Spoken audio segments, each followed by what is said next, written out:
Oh, thank you so much. That was, by the way, beautiful performance. Well done. And now sitting next to me, one of the men of the hour, it is CeeLo Green. So excited to hear your beautiful voice on the soundtrack. Oh, well, thank you, darling. I appreciate that.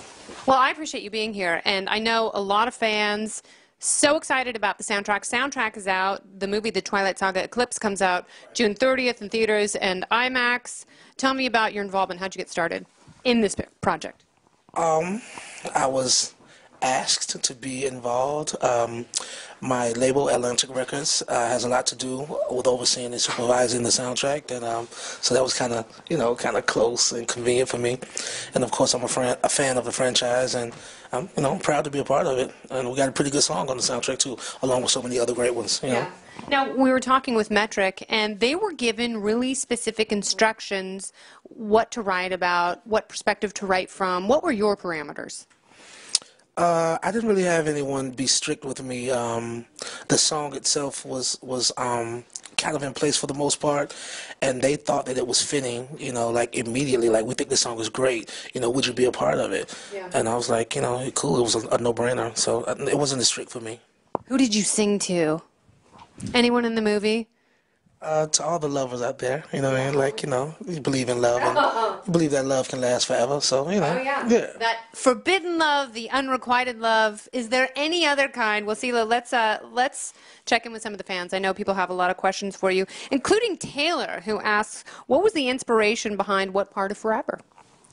Well, it's a part of... Which is, by the way, your track on the soundtrack. That's right. That's right. No, the song was about, in their world, life can last forever, what I mean? Like, and this is a love story.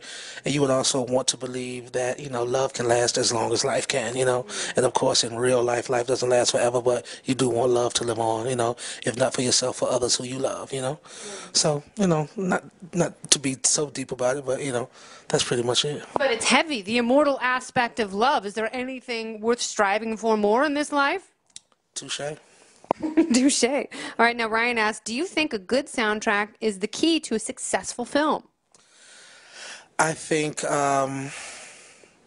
it does complement, the entire situation, but soundtracks aren't taken as seriously, as they once were. But a soundtrack like this with so many great artists and such a good tone and theme, throughout the entire album, so fitting for the movie itself. Maybe we can bring that industry, revive it a bit. You know what I mean? But well, with the Twilight Saga, it seems as though the music is such a huge part of the film. Does that make it more of an honor? Is there more pressure being a part of something like this? I don't think so. I think the good people at Twilight have great taste in not only film, but music as well. And so, with that being said, they put together a great compilation of music, and, I'm proud to be a part of it. Okay, Goody Mob, Gnarls Barkley, CeeLo Green. What do you prefer, group or solo? That is from another fan, by the way, on chat. Well, I'm always an individual, like even in the collective effort. So I prefer them all because they're all different.